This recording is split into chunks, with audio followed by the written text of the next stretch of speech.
Thank you. Welcome. Welcome to the all of this wonderful summer school organized by the University of Pavia. First of all, I would like to thank Carlo and his team for having me of the panel of this course. And secondly, I would like to thank you for following the context of course. I'm so sorry, but the English is not my first or second or third language, so I don't speak fluently. So sorry. The lectures that have preceded me have been very good and diverse, and have led me a certain degree of responsibility toward you, with the difficulty of defending a complex subject of a study, such as everything related to law, because sometimes it's hated. I know the people hate its law, because it's difficult to understand the specifically law. But you must bear in your mind that law is the transversal element of any social, human, cultural, economic, and other kinds of act, because there is no society nor a state without rules that regulated it. So the law itself is not a stranger to the regulation, this necessity, which leads us to speak of the traditional generation of rights. Nowadays, we say the emerging rights. I use commas because there are a lot of doctrinal debate about the meaning of new rights or emerging rights. So this, the rights we're going to talk is one of the most important of these emerging rights, is the right to the city.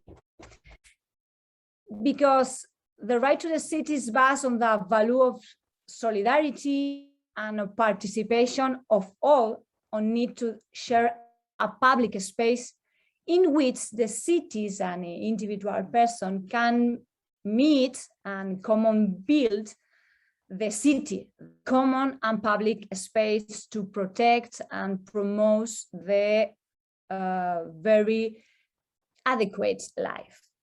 Well, when I start, you can see the presentation, my presentation. Yes, we see it. Okay. Okay.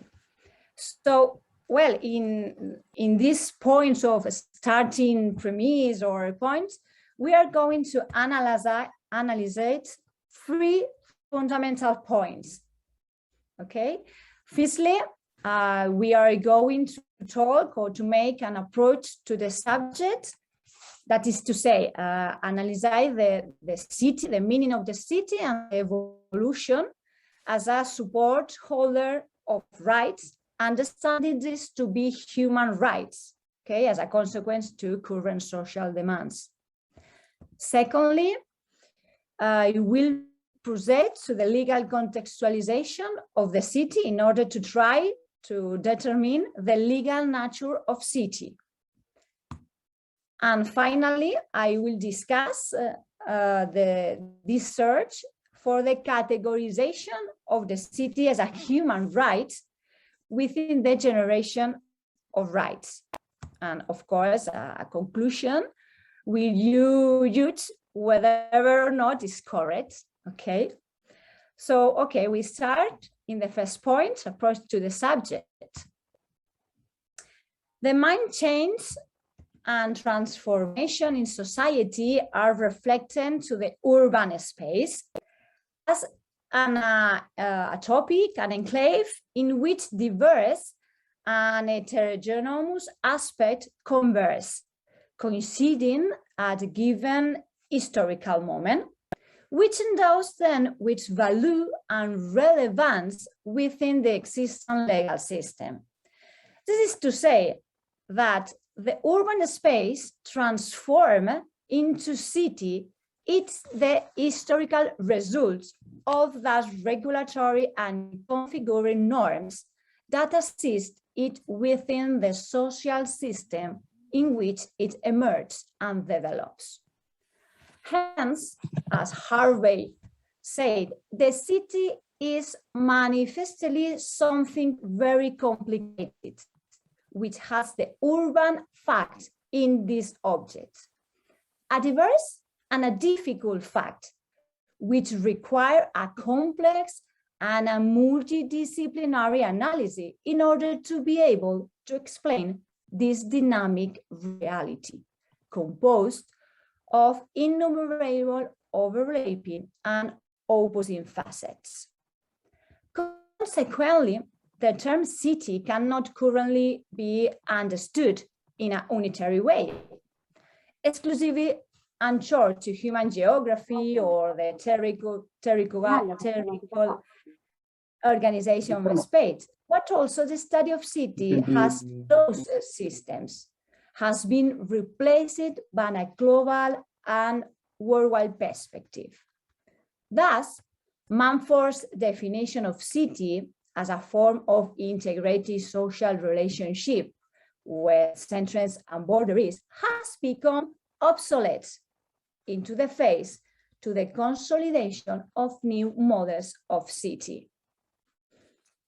In view of this type of emerging urban space, human agglomeration have a new physical structure and polycentric form based of numerous interconnected nuclei that configure a complex and a disordered from city, whose center is not a place. Nowadays is a time that gives means to social interrelation and this historical contextualization at the legal level. Since, as Marti say, in order to understand legal relation, it is necessary to make account the material conditions of life in society in which it's developed. But the legal responsibility in share reminds us to the city is an institution, is a human object, product of urbanization, with depending on that we build, plan, and manage that city. In this context, most recent claims of social rights or emerging rights in general, and the right to the city in particular, are connected today, given that half of the world's population live in the cities. Therefore, the current relevance of human rights and their central role will be given by their configuration as a transversal line that crosses the dimension of ethical, legal, and political areas as the basis of any legal system, as a key of parameter for civilization development. This photo I can find in English, but it's only in Spain. Is AUDe is with explication for different levels of the city. So, for the second point in the legal context, or to looking for the legal context of the city, we can need to talk about the origin of the city. Originally, the city was conceived such a space of gathering, of fraternity, of relationship in a social context, which made it possible to understand the term inhabiting as a social activity that confer citizens their urban identity and therefore enable them to participate politically in it. The city was a work that unified languages, codes, and common social fabrics. It magnifies man's relation with his environment, with his territory, and also with the society and the power of society, shaping the political state relation necessary to safeguard citizens' rights. The word of the city was conceived as an articulation of union of an urban form, a psychical territory called urbs with the Roman languages, and the political association of the community of citizens living in it. It's to say civitas in the Roman world, where the city is a city and at the same time it's a construct space, okay, and political organization and public space with an ideal or spatial reality into them. Unfortunately, the quality of urban life has become a commodity, only an economic issue, like the city itself. So in the world where consumerism, tourism, and cultural and knowledge-based industries have become essential aspects of the urban policity economy. So the right to the city is too narrowly restricted to a small political and economic elite, which is increasingly in a position to share cities according it is our desires. This whole process of urban declines was already foreshadowed by Henry Lebrev as a consequence of the migratory movements of the working class to non-urban areas, the elitist politicization of cities, and the reconversion of cities into segmented space, divorced from the social and cooperative spirit from which the cities emerged. The concentration of economic and political power in the phenomenon of exploitation, dispossession, inequality, exclusion, and discriminatory, whose special dimensions are clearly visible. Dual cities of luxury and misery, neighborhoods and walls, thousands of empty properties and thousands of people without a decent place to live, lined without peasants and subject to a great business, and concentration of common goods and collectivity only in a little hands. So nowadays we have a divorced world, a divorced city. It is therefore not surprising that, on the one hand, the conditions are propitious for the emergence of movement capable of driving urban and social change. Is the new agenda, the new urban agenda. On the other hand, building a new institutional architecture that promotes specific experiences of social innovation for the creation of recovery on regulated public space. Because the important is to build the public space where collective actions are developed and to share a local identity, a city identity in common. And this, it is too necessary have to be done at the expense of the landscape and culture on non-urban territory, as both claims to hand, since they are all part of the same right to life, the right on an equal and adequate life in a city. It must be clear that without a common, territorially stable and sustainable space that promotes the social interaction that creates and shapes democratic societies, it would be unthinkable to exercise the right to the city as one of the basic rights, not only of individual, but also of the citizen.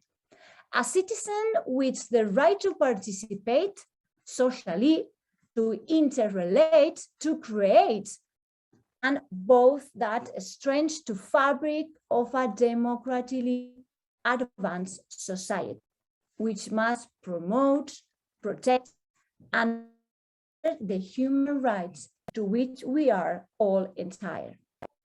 Unfortunately, excessive urban development, the constant enrichment of those who negotiate with everyone resorts, and the inactivity of states capable of protecting and guaranteeing public property bring to them to need to return to the past to remember the human-natural binomial or binomial improper symbiosis, the fruit of which social development arose, especially for rights such we were talking, the right to the city, as basic as for the development of the personality and quality of life, of our life, is located within the rise of solidarity, rise historically degraded by not finding their normative reflection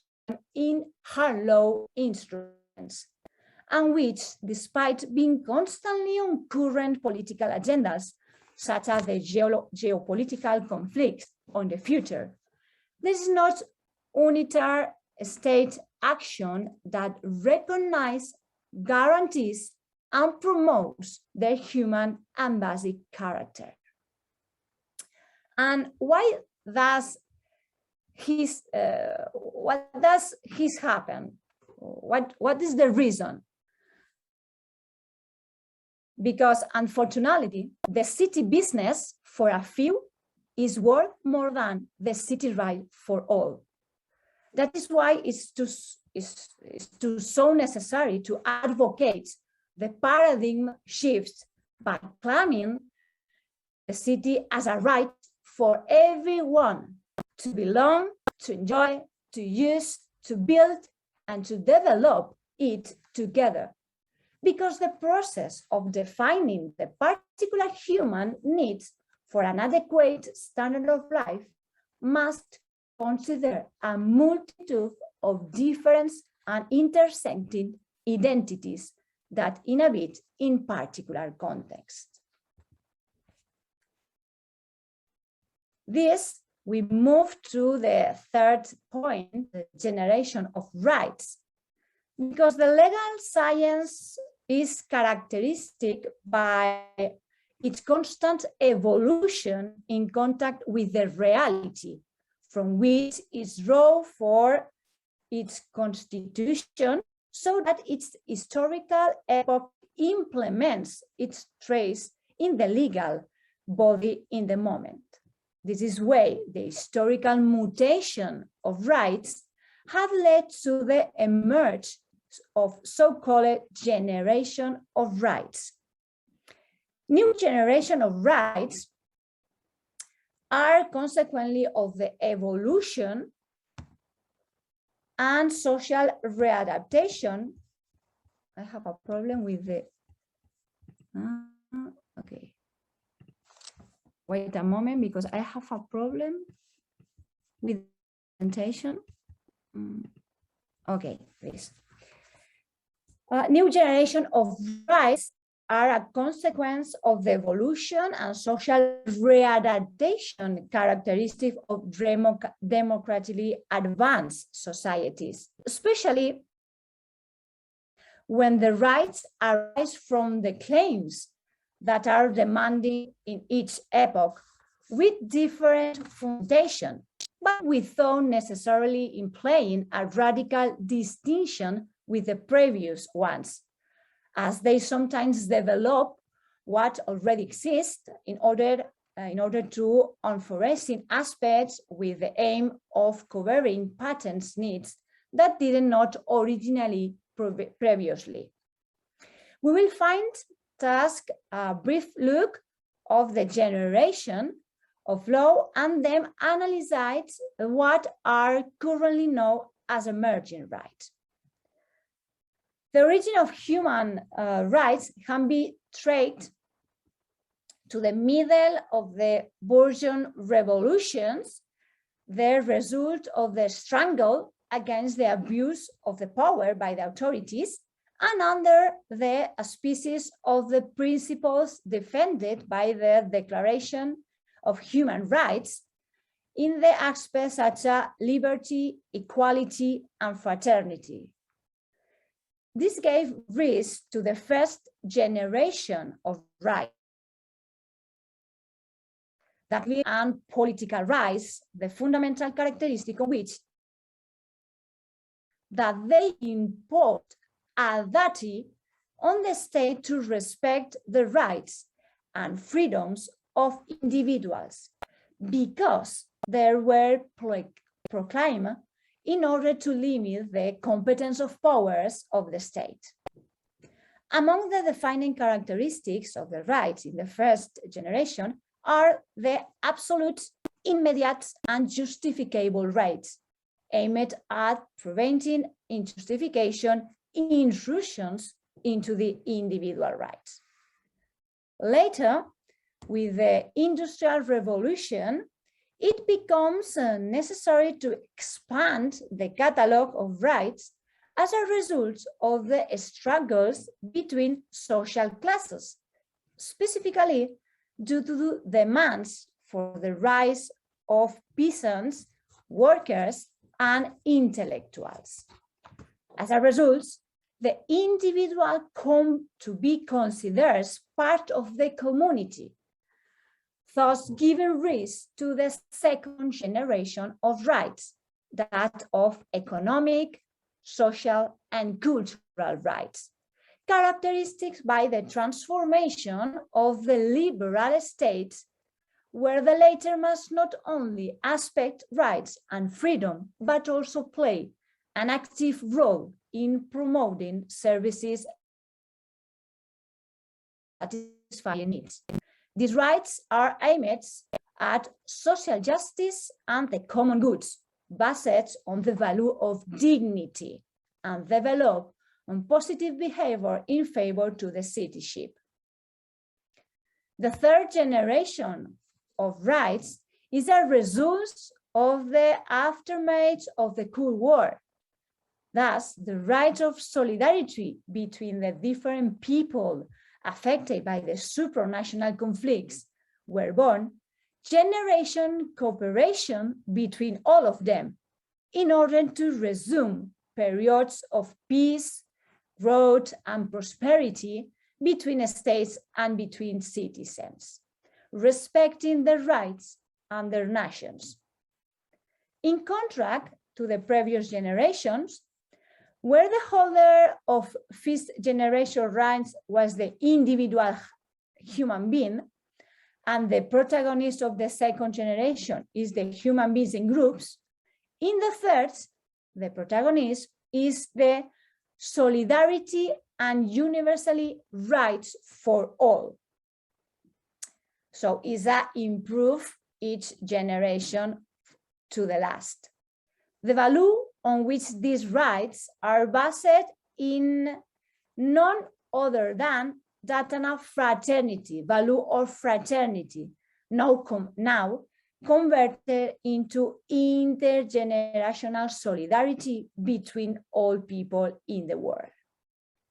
As a consequence of all, there are an interconnection between the various generation rights, since although they are based on three different values, they are intertwined and interrelated in their action. In fact, the later rights, called the third generation, can only be realized thanks to the implementation of other human rights, which are, in a way, their constituent elements. So all of this generation is only a one generation.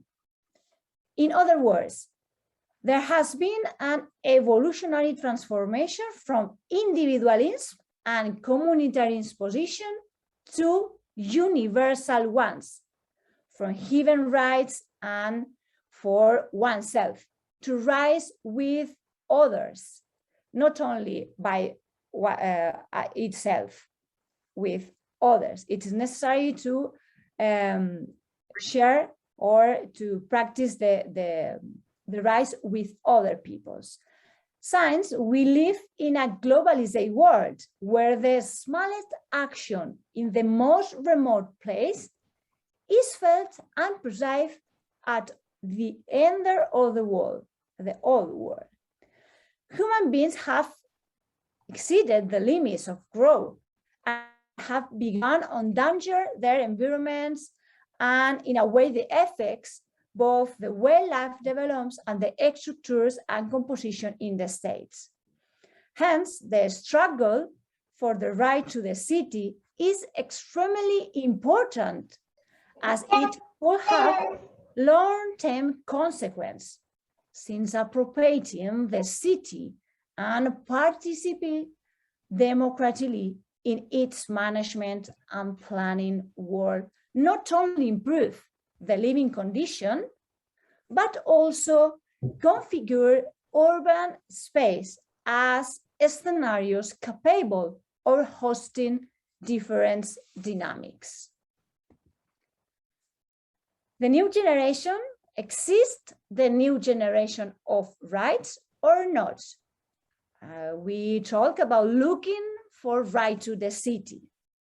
If we start from the fact that we recognize that a generation conception of human rights implies a catalog and freedoms will we never close, it is logical that we find new actions, new actors, new social movements, not previously recognized, that are in position to claim them, to demand the new necessities.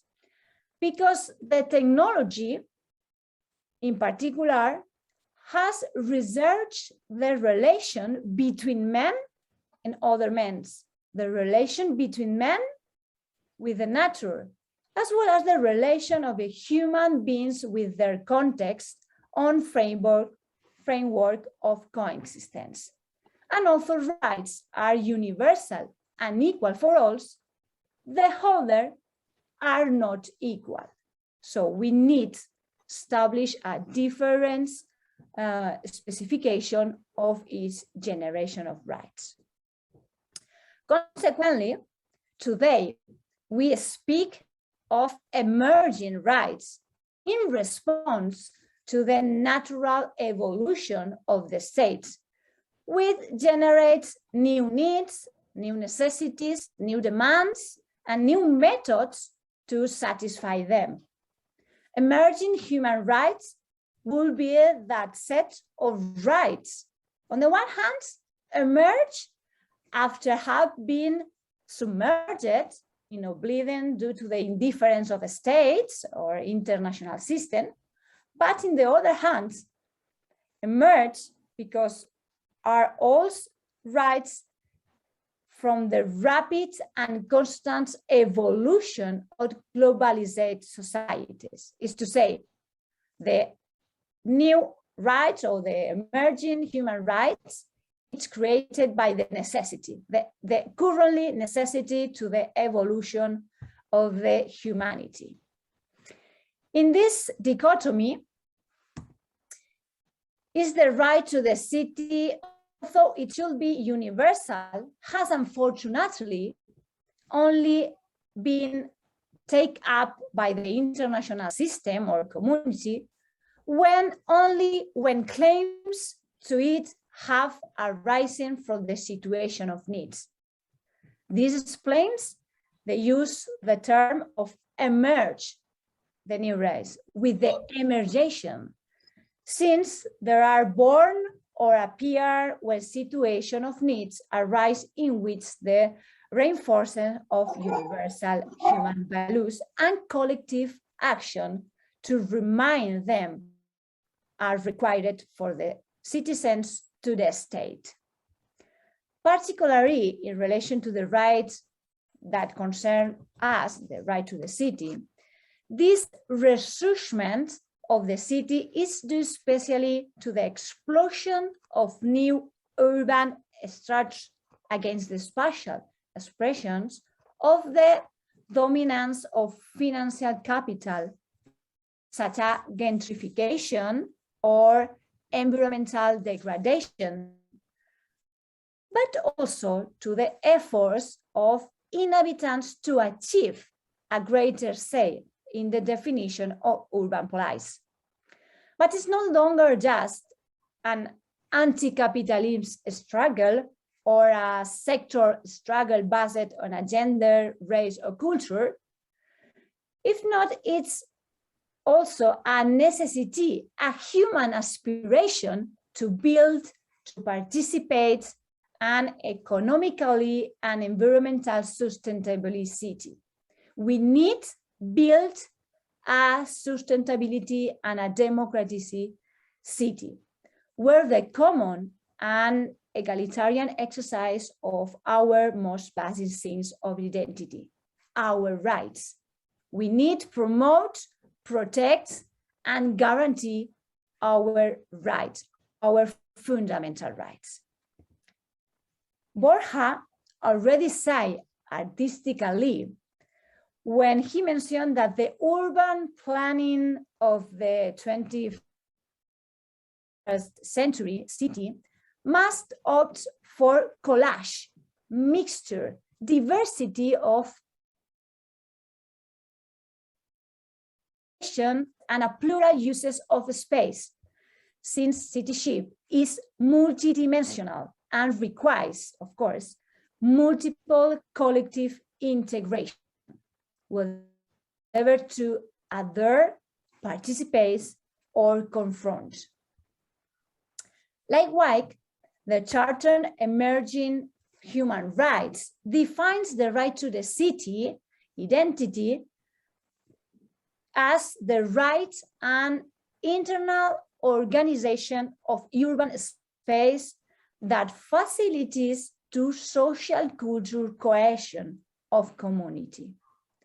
Since it's necessary to enjoy, to use, to improve, and to modificate the great public space in our city, where all human beings find the conditions to improve a full political, economic, social, cultural, and ecological fulfillment.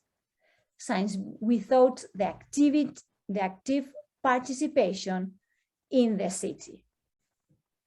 The right of the city, thus expressed, acquires an integral and relation character with other rights that are developed in these urban spaces. For example, in the society appears other human rights, association, demonstration, educational ways, access to health, access to housing, free information, etc. And always open to receive new demands, reflecting the evolution and challenges the urban life presents.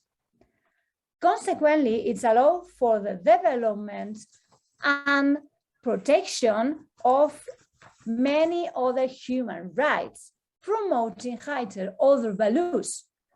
In words to the European Charter for Sustainability, each country must look after cities as an organic whole, because in addition, this will help in the pursuit to the United Nations Sustainable Development Goals.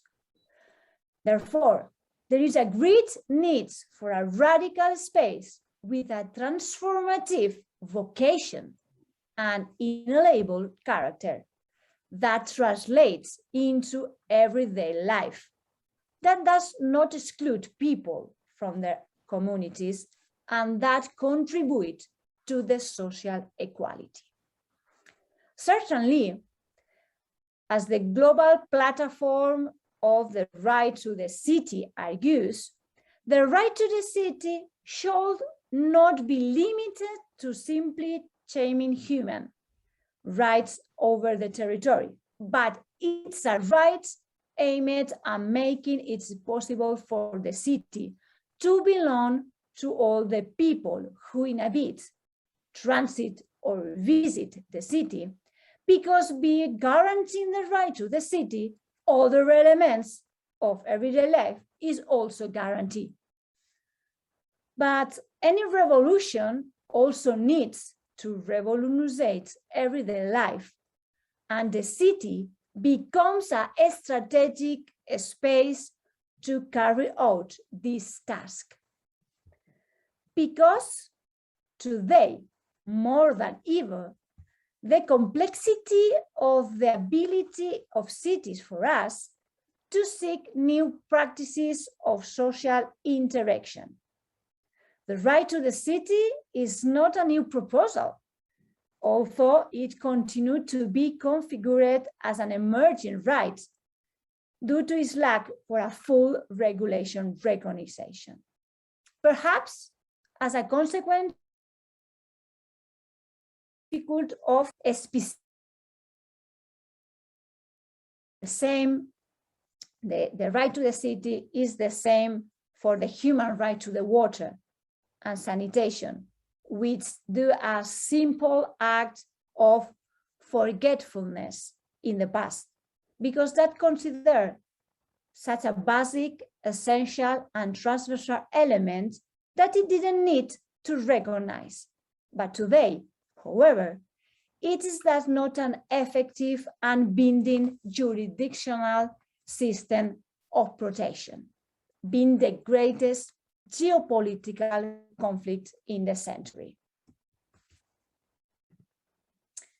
In short, the right to the city goes beyond the city itself. It is a constant movement back and forth between the particular and the universal, between the past and the present, because the city is a constant change, transformation, evolution, and interrelation with the other elements, social elements, environmental elements, cultural elements, structural elements that give it shape and color as the appropriate environments where man gives free range his emotions and convictions in order to live in society. This is why it's too necessary to properly structure the social movement in shares of blending legal recognition that guarantees and promotes these rights on the principles of social justice, equality, democracy, and sustainability. This is important to highlight because it is only when movements are successful that they manage to transform wants into entitlements. By conclusion, the Human Rights Institute of Catalonia remind us that human rights are the foundation of societies. Unfortunately, the current paradigm of domination endangers the sustainability of human rights, specifically when they have not been defined with a permanent way, as they respond to the changing needs of humanity.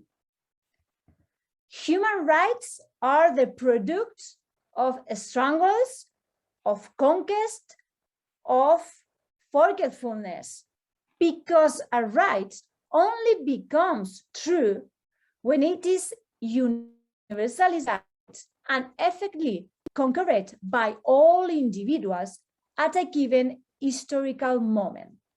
And the nature of his historical moment corresponds to the democratization of technology as a new north of the route towards a concept of cityship that encompasses all human beings and guarantees quality of life.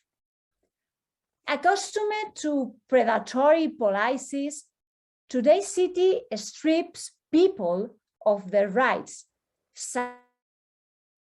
only to the capitalist criteria of an elitist minority, whose demands have both or stayed their cities and their citizens to the brink of collapse.